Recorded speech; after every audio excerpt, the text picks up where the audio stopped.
everyone, this is Lomi, and by now you've probably heard about the upcoming changes YouTube is going to implement and how it will impact a lot of creators. I first found out about it when one of my viewers, Billy, sent me some information on Twitter. Since then, quite a few people have reached out to ask how the changes would affect me, so I figured I would take a minute to address what's going on and what you can expect to see me do about it. I personally feel really weird about looking at the camera and talking for 15 minutes, so instead I'm going to let you watch me attempt to reroot doll hair for the first time, since this is something I need to learn for an upcoming project anyway. So for those of you who don't yet know what's going on, the short gist of it is YouTube will be making changes to how content they believe is for children will be handled on the site. These changes will prevent people from commenting on videos and also will affect monetization. YouTube staff have stated this will affect anything they deem as targeting children, and that includes videos featuring toys, crafts, and dolls. Needless to say, a lot of doll customizers have concerns, and that's why people have been asking what I'm going to do about the changes. The short answer is not a lot. Right now, practically nothing. So if that's all you wanted to hear, you can stop now. I'm still going to be making videos about the same kind of stuff I always have, and that's probably not going to change. The long answer is a little more complicated and informational, but I'm a fan of transparency, so if you want to know exactly what this means for me, and for you as a viewer of my channel, you can keep watching.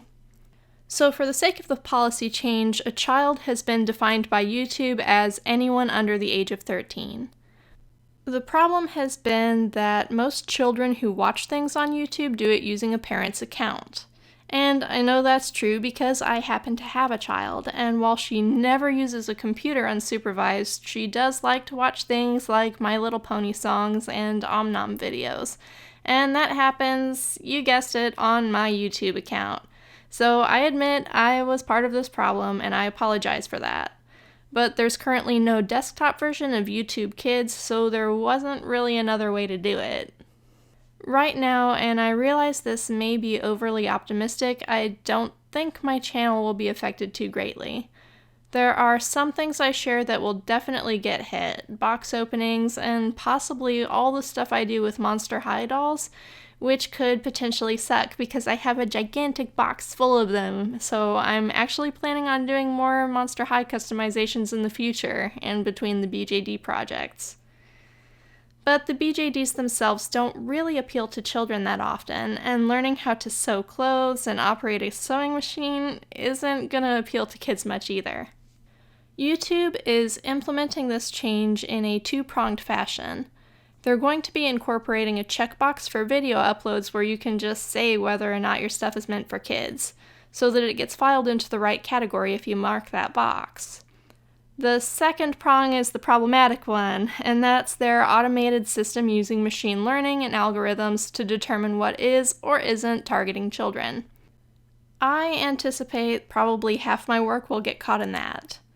I'm sure they'll have an appeal system, but I frankly don't expect a lot from that, because I still have a copyright claim against my account for using music that I made by myself using GarageBand with Apple loops I am legally entitled to use, that someone else also just happened to use that let them file a copyright claim against me.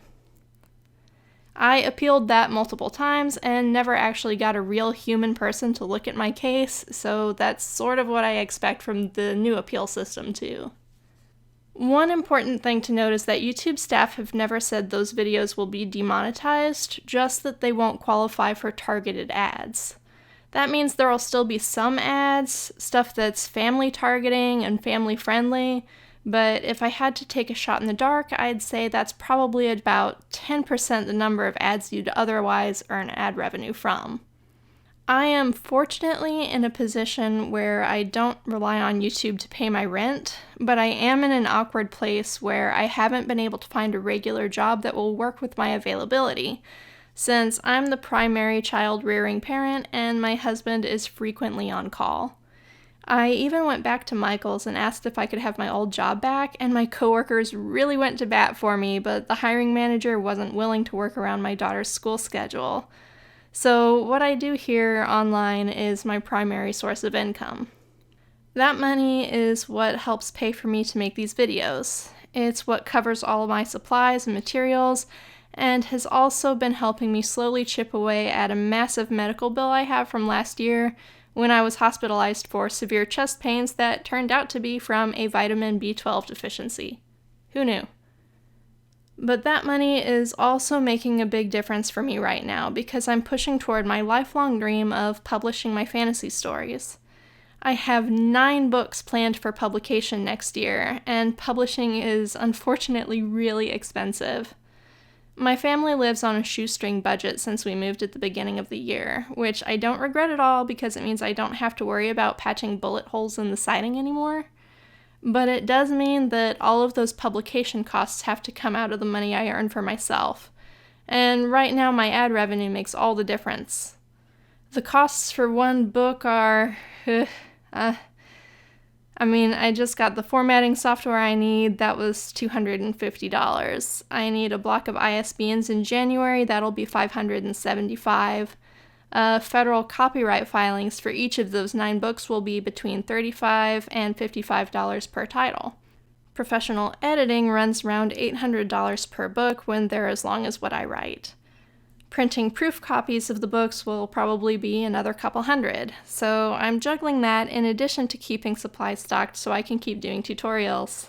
And that's not a complaint, because I love what I do and I've been able to do it so far. Things are a little bit tight, but I'm making do. But, and there's always a but, right? I may have to make a few very small changes to my channel to ensure I can keep pushing forward with everything. The first change is that I will probably be adding more ads to my videos until I know how all of this is going to affect my income in January. I absolutely hate ad breaks in the middle of longer videos, and I always have, which is why I have never implemented them. But from here forward, you'll probably see some of them on my channel until I know how much of my channel is going to be hit. With the big holiday ad push coming from major companies, that change should help me offset the risk of my channel being branded as children's entertainment just because I'm using dolls. Come January, if a bunch of my stuff doesn't end up being flagged and it looks like I'm going to make it through okay, I'll just turn them off again because I would like to think I am not a jerk and I don't want anybody to have to deal with really obnoxious ads in the middle of my videos for the rest of eternity. The second change is that if I do get hit and a lot of my stuff ends up being marked as children's content, I will probably just keep uploading stuff anyway, honestly, so maybe not that big of a change. You're still going to see the same stuff from me here, still going to see me working on bringing my characters to life, sharing information on sewing and doll modifications, giving away the patterns that I make, because I like that. I like doing that. But I may not upload quite as often, because if I have to choose between making videos that aren't going to pay to get my books published, or working on books that will hopefully eventually pay for themselves, I am admittedly going to prioritize the books. But I'm still going to do videos no matter what, and also give a big preemptive thanks to my supporters on Patreon, because that makes an unbelievably huge difference in the amount of work I'm able to do. And it also lays a foundation for me to fall back on when YouTube does things like this.